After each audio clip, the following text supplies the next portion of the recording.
really hope they don't dumb down the game too much for new players. That will isolate their hardcore players, makes people... So here's what I think that concern you shouldn't worry about as much. They didn't dumb the game down. They made it more approachable. How do you guys feel about this? I feel like this is actually the correct move. Are you guys okay with sacrificing 3 acts of the campaign to make sure the in-game is better in early access? Is that a W or L? Yeah, okay, that's pretty much exactly the response I was expecting. They saw passive skill tree in Path of Exile 1, and they thought, you know what we need to do to this? We need to make it bigger. Which I thought was an interesting decision, but I am slightly worried that for many people, it will be too much. It might be. I'm struggling with how I feel about this. My instant reaction is I don't care. Just make a lot of content anyway. Like, who complains about too much content? Like, that's my first reaction. But I think the problem with PoE 1 is not this. I think the problem with PoE 1 is not that there's too much to do so people feel terrible about it. It's that in the beginning, there's too much to learn immediately. I think it's more going to actually destroy Path of Exile 1 than it will destroy Diablo 4. Because I think the people playing Diablo 4, a lot of them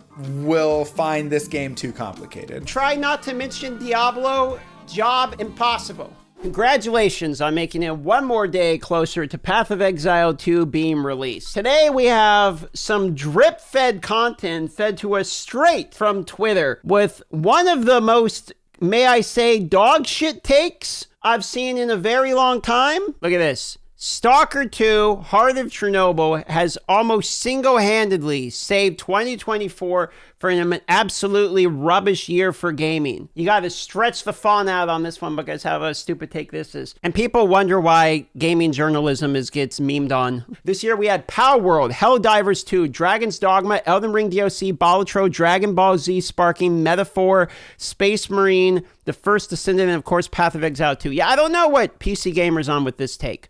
Honestly, I don't get this one. Stalker 2 saving 2024. Bro, 2024 had some games, dude. Had some games. Speaking of game reviews here. So IGN has theirs here. Hands-on plus first look. I am curious if they gave it a 7 out of 10, Kappa. I think this was actually recorded by my boy Destin, who's a super nice guy, by the way. I was sitting next to him on the game test, and we were kind of chatting about the game, etc.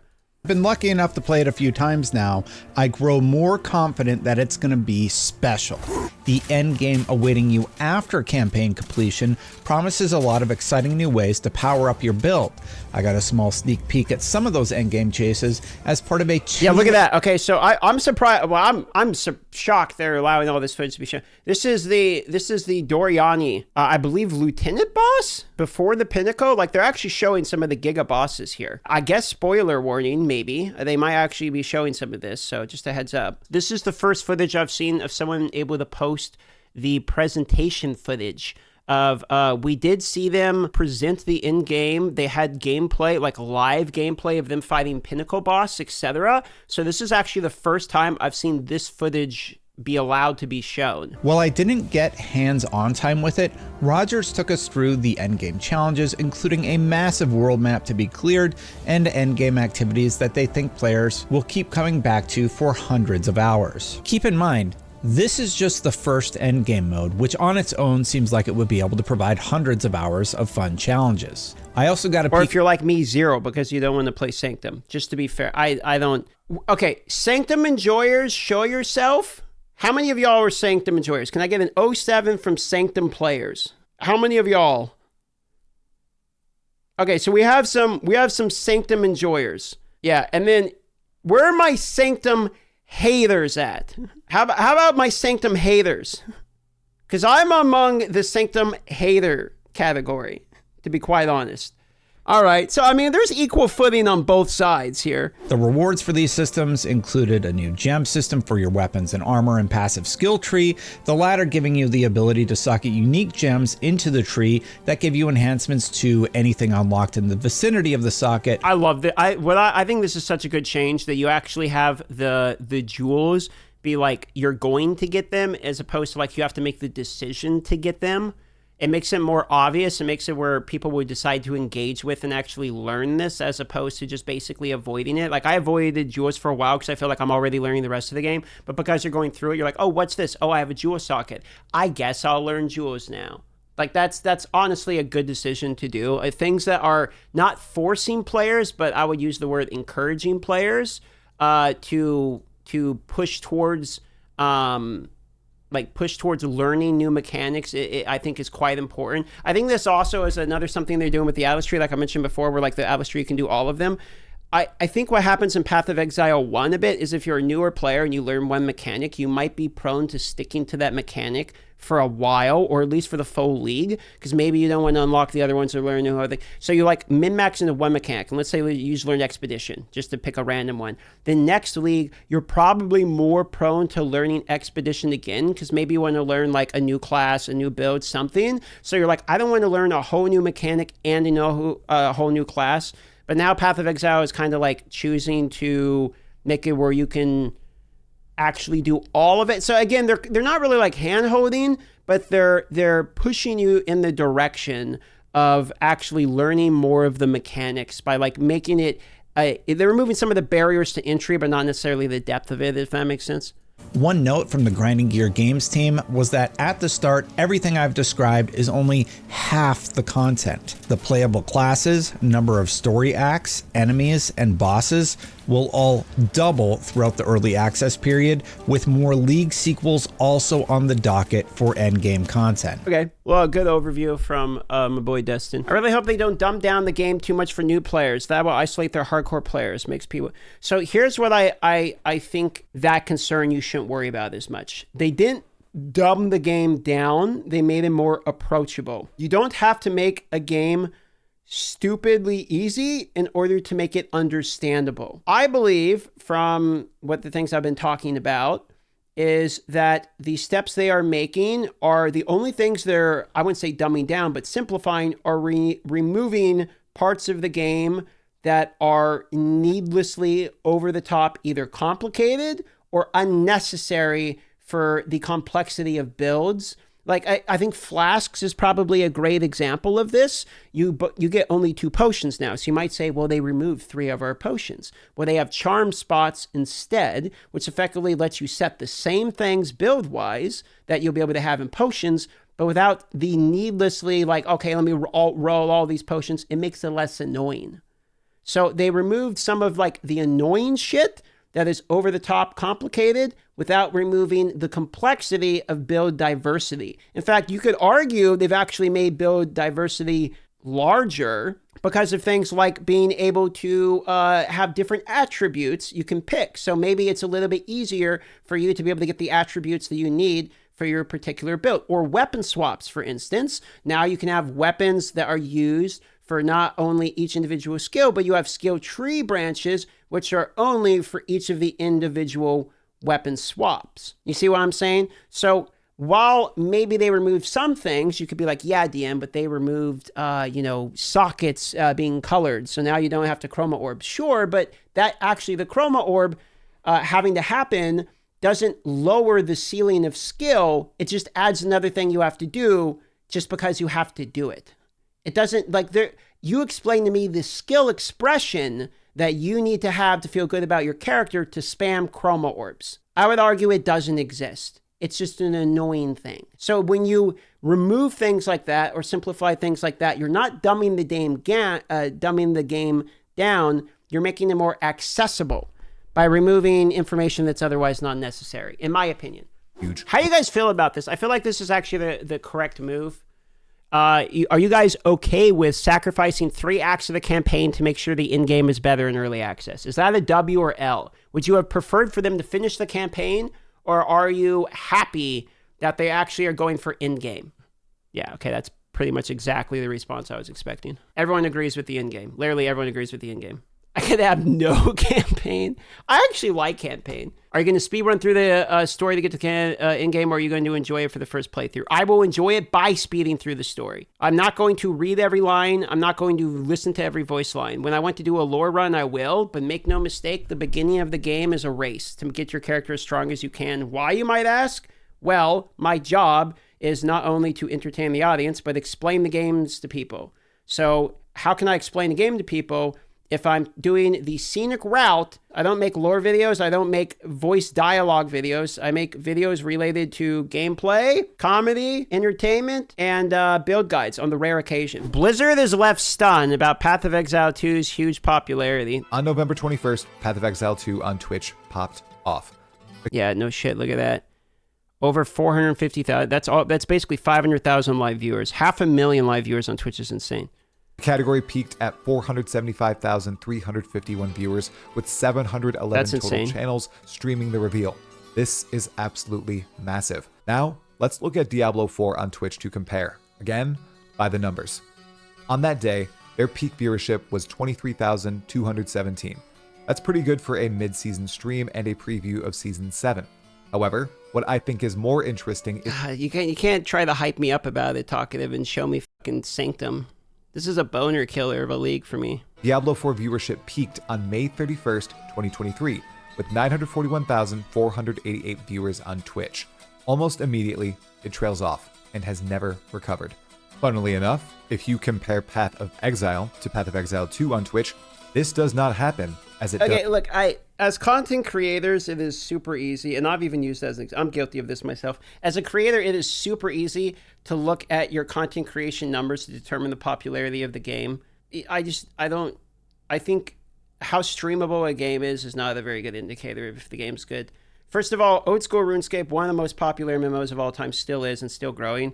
But like, let's be honest, it's not that good to watch. There's a couple of streamers who do well. Everyone else is like 200 view Andes. Like, no one watches the game, really. I mean, maybe you have 4,000 or 5,000 consistent because it has such a hard-knit community, but you're not going to watch someone mine for 20 hours, or else I would stream the game. Diablo 4 is exceptionally boring to watch. I think it has more players than Path of Exile, but it is dog shit boring to watch, because every single person you're watching is sitting in the same room, killing the same boss without leaving 1,000,000 times in a row and getting the same item drop. And the only difference is how many stars that item drop has, and it's not even exciting when it drops. Maybe you get a mythic. And if you get a mythic, maybe it has multiple stars. That's about as exciting as it can get. So even though Twitch stream numbers are like way in the gutter on D4, I don't think that represents the player base at all. It's just boring as shit to watch. And like, there's a lot of really good games that are boring as shit to watch. That's just how it goes, dude. And the seasons don't do them any favors. It makes it look like it falls off hard when in reality, that's how these games work. I wonder if we could normalize, in quotations, Diablo-like for ARPGs that follow the Diablo formula. Rod got all the attention for their salty tweet. I think it was poorly timed because he's not really that wrong. The thing, like, it's a bad timed tweet. He teed up all the PoE people. Everyone's hyping about PoE, and then you tweet out, we should make Diablo games called Diablo-like. The thing is, like, you don't need to say that because people already call them Diablo. Like, Diablo-like is kind of already a term.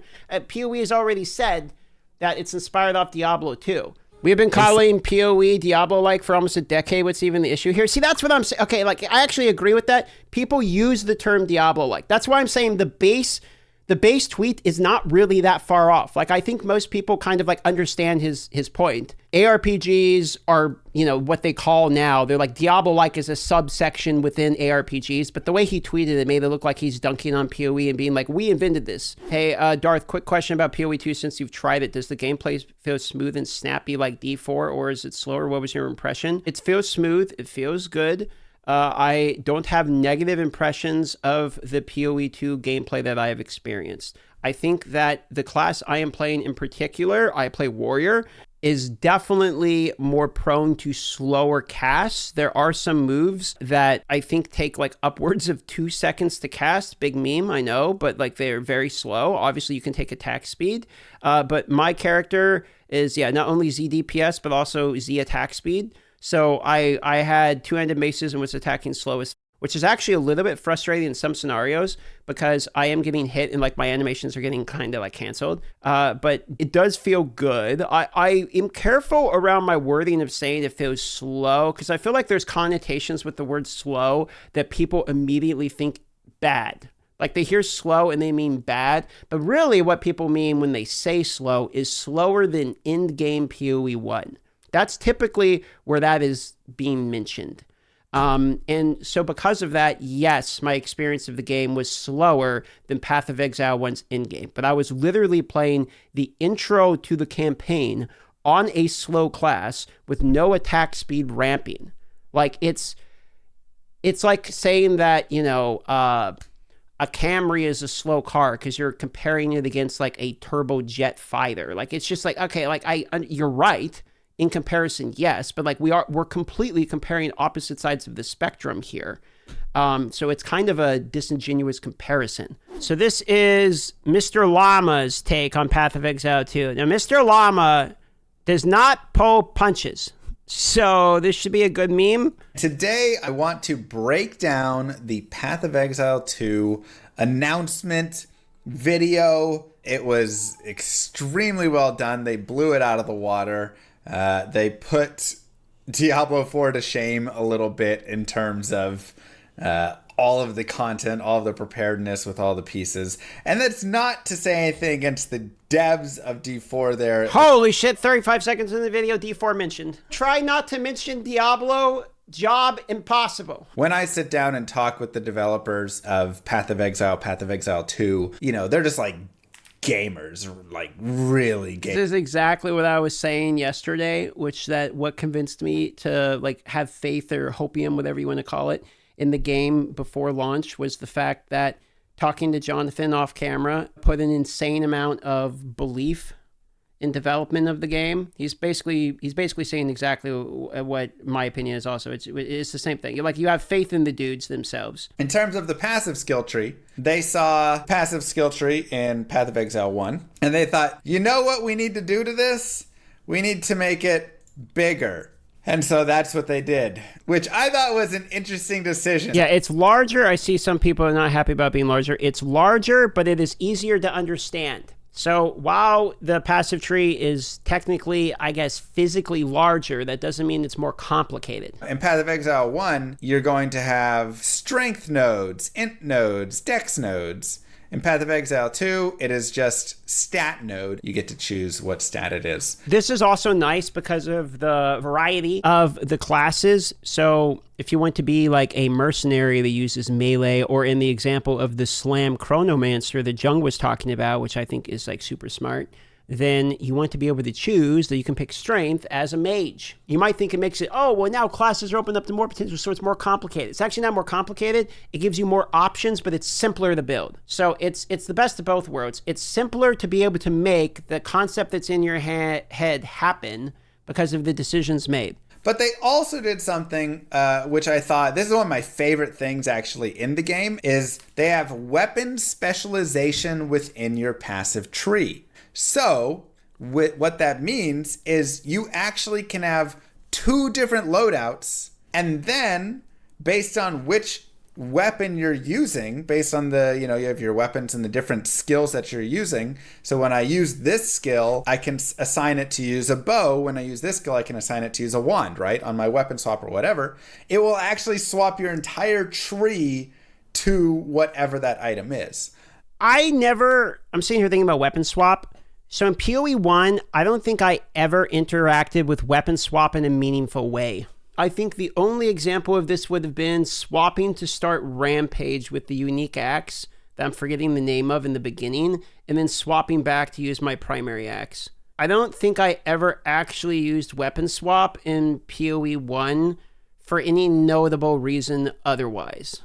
But now I'm actually already, before the game's coming out, I say theory crafting lightly with ZDPS brain here. I'm, planning out a build that is going to rotate and evolve around weapon swapping with maces. Quinn is rage quitting opening the puzzle box. All right, hold on. And I will open the box tomorrow. Multiple boxes tomorrow. What would be really cool is if he makes a unique item and it says, if your damage is ZDPS, automatically give you 50% more damage. That would be fantastic. Or if your damage is below a certain threshold you deal, it gives you like a huge bonus. I could actually use that one. I'm a ZDPS god. 50% zero, still zero. Yeah. Well, I was playing through it with my first build, the Shield Crush one, where I'm like sitting on a yellow mob for like 45 seconds. Everyone's like, Quinn build. Like, I didn't even know what that meant in the beginning. I'm like, I don't understand this meme. I don't get this ZDPS Quinn build meme. Like, I don't understand what I'm missing here. In Path of Exile 2, they say, hey, we're going to keep building on this. It's going to get more and more. But it felt like even starting out, oh my goodness, they really put a lot of things into the end game. But I am slightly worried that for many people, it will be too much. It might be. It might be too much for some people. I'm struggling. Like, I'm struggling with how I feel about this, because part of how I feel about, like, my instant reaction is I don't care. But then at the same, I don't care, just make a lot of content anyway. Like, who complains about too much content? Like, that's my first reaction. But then at the same time, PoE 1 had a pretty big issue. But I think the problem with PoE 1 is not this. I think the problem with PoE 1 is not that there's too much to do so people feel terrible about it. It's that in the beginning, there's too much to learn immediately. I think if there's a lot to do in the end game, like GGG has said, if you get to maps, they own your soul. I think if there's a lot to do in the end game, then that's fine. And it won't feel overwhelming as long as they have explained the game well enough by the time you get there. I think this is part of what you can see with the way currency is working. So, for instance, they want you to be able to use the currency actually in the campaign so that by the time you get to the end game, you already know how to use the currency. I think the biggest issue with PoE 1 is not, as everyone says, the bloat and all the stuff in the end game. It's that by the time you get to the end game, you still haven't learned very much. And that the beginning of the game is overwhelming and doesn't explain enough by the time you get to the end game. So I think as long as PoE 2 understands that, which it looks like it does, because of things like, straight up, the most simplest form I can think of is videos to show how the skills actually function they're doing, which they're adding back into PoE 1. The in-game tutorials, where they actually explain what each keyword actually means, things like this, as well as actually getting your hands on in using the currency throughout the campaign by giving you a decent amount of like exiles, etc. They said if you don't get multiple exiles in Act 1, they'll have messed up. So they actually want you to learn by doing, as well as actually explaining in the game itself. I agree overwhelming can happen, but I'm not quite convinced that overwhelming at in-game is as functionally turning players off as overwhelming in the beginning of the game. If someone actually is willing to get to the end game, and they said the campaign's like 25 hours for a new player, if someone's willing to commit 25 hours into the game already, they probably either like the game or are at least committed enough to get to the point of learning the end game. I don't know, does that make sense? So I'm not as concerned about this. 25 hours is just the first 3 acts. It could be. I got farmed at the Act 2 final boss for over an hour. I would say that the first 2 acts, I think you can beat in 10 hours, like at a decent pace. Or the first 2 acts, like 10 hours seems fine. I don't think you need an obscene amount of knowledge of the game for 10 hours in the first 2 acts. The third act, maybe add another like 3 or 4 hours. Like, I think most people are going to play it in less than 20 hours for the first 3 acts. I am curious to see how the cruel difficulty scales through acts 1 through 3. I am curious about that. I actually see his point, and I'm also a bit scared of this. After D4, my first serious ARPG was Last Epoch, and even this one was too hard for me. I see PO2 is more flexible for newbies, but still, do you think it's handable for newbies? I think it's handable for newbies if you're willing to put the effort in. I think sometimes what I see, and thank you for the 420, by the way, I'm going to say this the nicest way I know how, which is that sometimes what I see is that there is a game that is accessible if you're willing to put the effort into it, because the game is not designed to be a brain-off game. I think there are games that are designed to be brain-off games, and there are games that are not designed to be brain-off games. And I don't mean that in a condescending way. I mean that in an actual design way. So, for instance, I am a big fan of RuneScape. And RuneScape does a good job of having both brain off and brain on material. So there is brain off material, like I'm going to cut a tree for 500 hours to get 99 wood cutting. I did this. This was brain off the entire time. Then there's brain on content, which is I'm going to do a raid or some hard PvE or PKing or doing a quest in which I have to actively be learning and participating in the activity I'm involved in.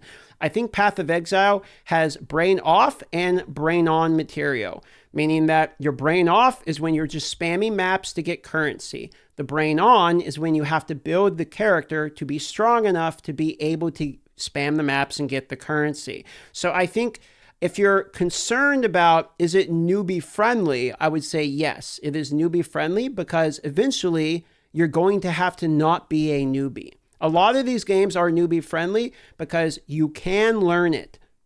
Therefore, it is newbie friendly. However, I think what people sometimes mean when they say newbie friendly is that it is easy to learn or has a low skill ceiling, in which that case, I don't know if I necessarily think the game has a low skill ceiling or is 100% easy to learn. It's probably not the easiest game to learn on the market. I do think it's a game that will be satisfying to learn, but I don't think that it's necessarily a game which you can brain off from beginning to end. I think you will need to actively be paying attention, purposefully reading and learning, and focusing on what your plan actually is. The character will not arrive to you by time put in the game, but your character build will arrive to you by time focused on the game. When you actually break down each piece of the end game and you've actually learned it, it's not nearly as bad. But if you first get into it and you just start getting all of these shards and all of these relics and emotions and whatever things, and you haven't learned one and felt comfortable with one system yet, and now you have other systems that you need to learn, it's very scary. I'll be curious to see how they handle it in Path of Exile 2, because like I said, they've done a lot of improving that for newer players, and I think they did a fabulous job. Graphically, right. I think it's also a better game than D4. I think this is a good point, and I'm surprised I do not see more people talking about this. The graphics of Path of Exile 2 look significantly better than any other ARPG. Any other ARPG. I would say significantly better. And I actually don't see why this isn't a bigger talking point. It's all about the content and everything. But the graphics are insanely good. I talked about the importance of graphics in yesterday's stream, which is that very often games that redefine genres or bring people from outside the genre require good graphics as sort of like this, sex appeal to bring people into the game. Because if a game looks like dog shit, people will judge it even if the game's not dog shit. I know this acutely as an OSRS player and trying to convince people to play old school RuneScape. People won't play it. They see it and they immediately say the game looks like ass. And I can't argue with them, but they're not willing to even take it seriously because of this. Some games can rise above bad graphics and still be a game that people actually like. I think Grim Dawn is a notable example. I don't think they have great graphics. I like the camera change. I think the design of the graphics is good, but I think the graphic quality itself is not that great, but it's a good enough game and rise above, and people still give it positive feedback. But in order to pull large groups of masses for players into a game, especially to bring people from outside the genre, requires a certain amount of graphical capability to bring I'm talking large mass appeal. Okay, I'm not saying there aren't games with bad graphics that do well and are highly received. A great example in the chat actually of Valheim, not amazing graphics, good enough, still has good appeal. But I'm talking mass appeal to really bring a genre to the next level. You're gonna have to have some semblance of good graphics. Nobody get on the hype train. It'll be a fun game. It won't be the next coming of Digital Jesus. Hey man, way to walk into the party of the room and say stop having fun. You're not wrong, but check the vibe. Everyone wants to enjoy PoE 2. PoE 2 not only will change my life again, but it will be the best game ever made, will save any bad feelings I had about gaming ever, will save gaming in general, will probably be Game of the Year for the next 5 years, and will 100% be worth the over $1,500 I've spent on PoE at this point. Don't you dare take away my hype. Wait, what the fuck? So this is more storage? Every second slam skill you use is ancestrally boosted. Jesus. 20% more max life? What the fuck? Hold on. Okay. Yeah, this is Robbie from Open World Games. How do I go frame by frame in a YouTube video? Melee focused elements on the tree. Okay, hold on. Holy shit, it's real! 20% more? Jesus. Yo, Titan, log in, boys. It's old footage. This footage is from the most recent test that we flew down for in November. Rather boring ascendancy point? Oh, no, absolutely not. Not boring. The reason is because life on a tree is exceptionally rare. You actually don't get life nodes on the tree like anymore. So because of that, that is absolutely enormous. That's the most amount of life you're going to straight up get. Life is very good in Path of Exile, and you just don't get it. Plus, flat life is even higher now than normal because to balance that equation out. And you get life from strength stacking. And so you're going to have a fuckload of like flat life into the more, you're going to have a lot of life. You're going to have a lot of life, basically. Big number, good. Armor from equipped body armor is doubled, so you're just going to have a fuckload of armor. And then 20 plus inventory spots actually seem nutty. I mean, isn't that going to be like, I mean, I don't know if that's worth an ascendancy point, but that actually seems like good. No shot we get ascendancy exclusive rucksack. I mean, it's looking that way. Yeah, that's absolutely crazy to me. It's going to be a tanky class, dude. There's one other one which I want to look at here. We've seen a lot. So here's Jung, okay? And this is more about like theory crafting shit. And he's talking about ascendancy nodes, the 5 most exciting ones. I still have not 100% made a decision on what class I'm going to play. The first one I want to talk about is Ravenous Stouts on the Acolyte of Changula. Oh, hell yeah. Okay, he's probably going right for what? Mind over mana? It gives you Mana Leech as being instant, which I think is insane. Now, this paired with a new Mind Over Matter that lets you protect 100% of your life with your mana now is insane. It basically means that you don't need to build life at all if you are able to get enough mana. I think this is going to be maybe the most common build in the game. The reason I say that is because every time I've done a poll, Monk is either number 1 or one of the most voted on. Like it's either 1 or 2 for the most voted on classes. And out of the 2 ascendancy, the dark shit seems cooler than like Aang the Avatar. So, I mean, everyone wants to be the bad guy, right? So I think Edgelord Monk might end up being like the most popular. Plus it's like kind of an obvious connection. Mind over mana insta leech. Like it's obvious enough. This might be like very, very, very popular. The second note I'm super excited about is this Unbound Encore Ascendancy. I don't know what the actual cooldown on this particular skill is, but I think it pairs really well potentially with the Hammer of the God skill. It's got a fat Wait, Hammer of the God. Oh, is he talking about the one where you do the big charge from the mercenary? Oh shit, this is a really good point I didn't think about. You freeze and then you slam the giant hammer with like a war cry, like the excerpt. Honestly, okay, so he's right about this, but there's one point about the time snap shit for the chronomancy that I think looks important, which is it's actually fun. Like, I know, who cares, but actually fun. That's kind of an important point, at least for me, because there are builds that are maybe really good, but they suck to play. Oh, I think Chrono plus Hammer equals Sanctum build. That's actually a pretty good point. Chrono might be good in Sanctum also, like be able to freeze time and kill stuff where they can't actually attack. I like that. Now, I don't even know what this really does in a sense. I mean, I'm not the monkey, Jung. I'm not the monkey. Please explain to me why the monkey is exciting. I want to get hype about a warrior class, please. I've seen the Ancestral Spirit. I saw like a bear run through during the trailer when this was being used. But the biggest thing is that I think passive damage is going to be really important. For the most part, we have bad uptime on bosses in PoE 2 so far. The idea of having passive damage just from your totem blasting things all the time is really good. And I just think that totem builds are probably what I'm going to be league starting. It's right about totems being like kind of nice. I played around with double totem in my last warrior test. I was running double totem, and they do have a pretty cool totem with the ancestral totem that lets you like put a skill gem in it and actually cast that. Seems really good also, but I just need to know what the monkey does. Once again, tomorrow is the podcast. We will be live an hour earlier than normal. The podcast is at 12 p.m. PST. That's 3 p.m. EST, but we will be live tomorrow at 11 a.m.